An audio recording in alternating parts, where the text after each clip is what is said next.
One Piece chapter 1161, it is titled A Song of Love Bound Under a Hail of Arrows. A lot of stuff that I liked with both the cover pages, because we got two of them, one a colored one and then one continuing with Yamato's pilgrimage. First, talking about the colored cover page, it's about what we hold in our hearts forever.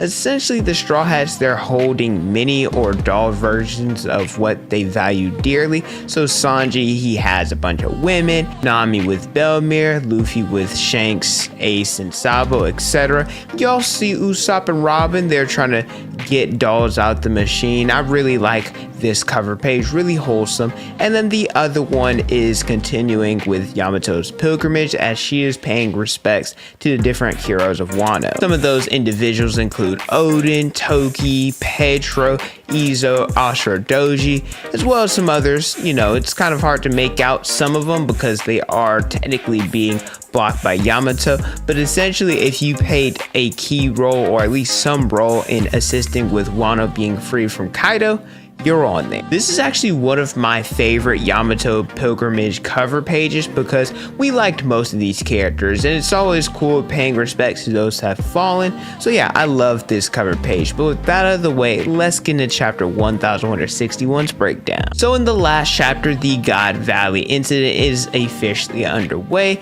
There's Rocks, Roger, and Garp. They all showed up to God Valley, as well as the Holy Knights. They're here, they're ready for battle, and a battle royale with Shakky on the line, as well as the different treasure, the different devil fruits.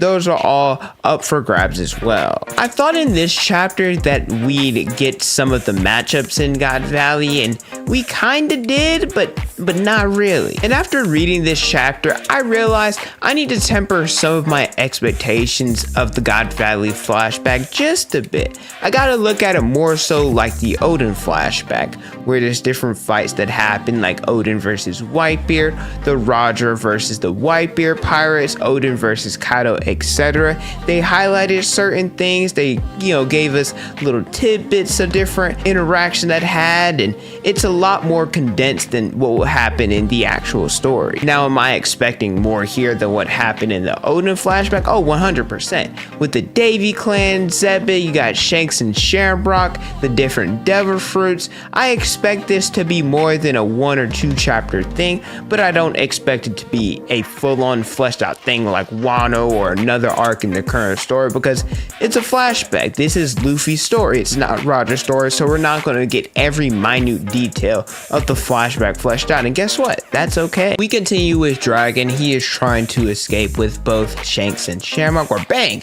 He is shot in the shoulder by Maffy. If you guys don't remember who Maffy is, she's a member of the Holy Knights and she's from the Satchel's family. So we got another one of the original 20 families. We got one of them that's revealed. Shamrock fell closer towards Maffy, while Shanks, he is knocked unconscious closer to Dragon. So this explains why the two of them were separated at birth. Also seen some people say that this is how Shanks lost his memory, kind of similar to a young Goku when he was a kid, but the twins were, well, they were like 1 at the time and they were just introduced to Garling, so I don't really think that they had any violent or tendencies or had like a superiority complex built yet. Is it possible? Yes, maybe, but I doubt it. There's just so much going on because out of nowhere, another bang, right? Maffy is cut in half along with other trees, and apparently this is Whitebeard. Whitebeard had cut the area in half trying to attack an enemy, and it's hilarious. Y'all know how everyone on the Rocks Pirates, they're low-key insecure. They be thinking that someone's always going after them. Big Mom's like, yo, what the fluff are you doing attacking me? And Whitebeard's like, girl, Lin, I don't even want you like that. I know you easy. I know you're an easy crack, but I don't even want you like that. I was really going after the enemy. I do love that Dragon is admiring the size of Whitebeard and Big Mom. It reminds me a lot of Luffy, and he was the same age as Dragon here, but when Luffy was at Marineford, how he was just in such awe of Whitebeard's strength at Marineford. But if you guys enjoy regular One Piece content like this, make sure you guys like the video, subscribe to the channel, channel and hit the notification bell so you guys never miss out on a new video. I pump out different One Piece content almost each and every day. We got one of my favorite panels of the chapter of what maybe was the 4 emperors of the sea, at least at some point in time, because well, we got at least 3 or 4 of them. They were confirmed, and I find it hard to believe that Oda wouldn't have included Shiki as an emperor. But we got different pirates thinking that they could take down the Rocks pirates, which I don't know what prompted them to do that, because they were just setting themselves up for failure. They just got folded. They got folded. There's a dope panel of Whitebeard, Shiki, Kaido, and Big Mom. They out here handling business. It reminds me so much of the Monster Trio, how there would be different insignificant NPCs. They would pop off and showcase their strength. Right, Oda's just trying to glaze and showcase their strength here. Garp appears out of nowhere. He's entered the fold using different Conqueror's coded attacks. And then there's a panel of Kaido, Big Mom, and Whitebeard running. Now, I've seen some people not necessarily like this. Some people have given this panel some pushback, specifically because of Whitebeard running here. And I've seen some people say that the more that's being revealed about Whitebeard, that it's ruining his character. I can't necessarily say how you feel, because if that's how you feel, that's how you feel. Personally, I disagree. Because during Marineford, it was stated that Whitebeard never suffered a coward's wound, which is a wound from running away. And Whitebeard, he clearly is running away here. However, there's a little bit more context, because it says they're running because a fight against Garp would drag on too long. So it's not like they're running because they fear him or anything. No. They're running because, well, the fight would drag on too long. What's the objective here? We got to get Shakky, got to get treasures, got to get Devil Fruits. And if you're sitting here going with an extreme diff against Garp, you're not going to be able to accomplish that, because we know how One Piece fights are. They last hours. Shoot, they can last days. Now that we addressed that, let's go ahead and properly glaze Garp. Let's give my boy some praise. Y'all remember Don Chinjao? He said that pirates considered Garp to be a demon. I see why. Big Mom, she used Zeus and Prometheus to attack Garp, tried to slow him down. Now, to put this into perspective, it's not the same, but she used an attack with combining her homies. Y'all saw what she did against Oti, and Oti, she ended up getting shot through the stomach. It was pretty bad. You know what happened with Garp? Garp sitting up in here, Aura Farmer walked through the fire, walked through the blast. He's like, oh, Lin, you thought this was enough? This ain't even enough to cook a prime rib. What the fluff? Garp ate this attack like it was nothing, and he's sitting here smiling. He got his teeth all pearly white showing. And it wasn't just an ordinary smile. He's smiling. It's a devil-like smile. He's smiling like Joy Boy Luffy. My boy, he is on demon time. Now, quickly, I want to mention something about Captain John. I've seen a lot of people say that he could be potentially related to Kid. Maybe he's his father because they look alike. And also, he has a metal arm. Maybe he was the previous owner of Kid's Devil Fruit. I mean, in different panels that we've seen of Captain John in the past, we didn't see him have a metal arm. This is the first time that we've seen something like this. So people speculate that Kid and Captain John, besides their Devil Fruits, maybe they could be connected in some other way. Sommers.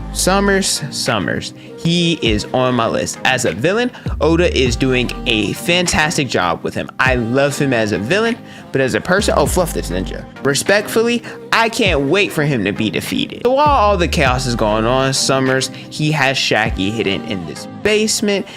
Or maybe not necessarily a basement, but in a building separated from everyone. And since regardless of whatever happens, we already know that Shakky was going to be godlike. And Sommers like, well, I mean, I'm not going to get no fun out of that. If you're meant to be godlike, I want to get some fun. I want to have my good old jolly time with you. So instead, he takes her separately and he beats on her, and he's like, oh, I'm gonna torture you and I'm gonna kill you, and I'm gonna just chalk it all up to you dying in the chaos. So Sommers is out here slapping the mess out of her, beating the mess out of her, because he's trying to degrade her, because Shakky, she knows her worth, and it's not going to be any fun for him if she still has hope and that she still believes that someone will save her. Currently, Roger, my boy's a little bit busy. Y'all already know. Shacky's in danger. He's trying his best, but Whitebeard's a problem too. He's fighting against him. He's like, oh, I can't leave. I got my hands full. But you know who is free? Mother Fluffin' Rayleigh.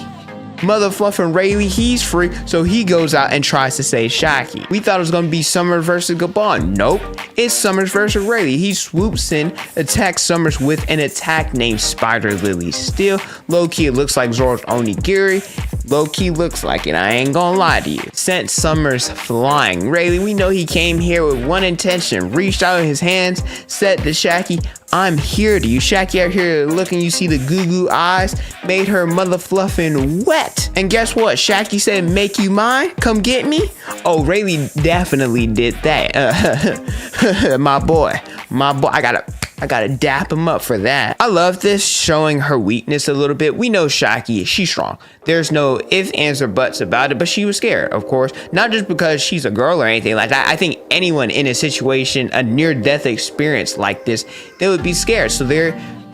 So she's crying in Rayleigh's arms. He's trying to console her, and they have this cute little moment. And then Gabbana and Roger, I love them. They're in the background. They're like, hey, good for you. But they're crying. They're like, you're a dog. We get it. All right. You had your moment. All right. Don't need to rub it in our faces. So they got Shakky. Now they're going to get the different treasures and devil fruits that's around, and they're going to get out of God Valley. Pretty good chapter. Pretty good chapter. We still got some stuff that's got to be revealed. How does Zebek end up being defeated? We got to see how Blackbeard ends up escaping. Shanks as well. We kind of know figure how some of the stuff's going to happen, but it's not going to finish next chapter. But I'm excited. Can't wait to see even more matchups that are revealed. But thank you guys so much for watching. Don't forget to like, comment, and subscribe. Hit the notification bell so you guys never miss out on a new video from my Instagram, Twitter, and TikTok is on the screen and in the description below. And don't forget to unleash your potential.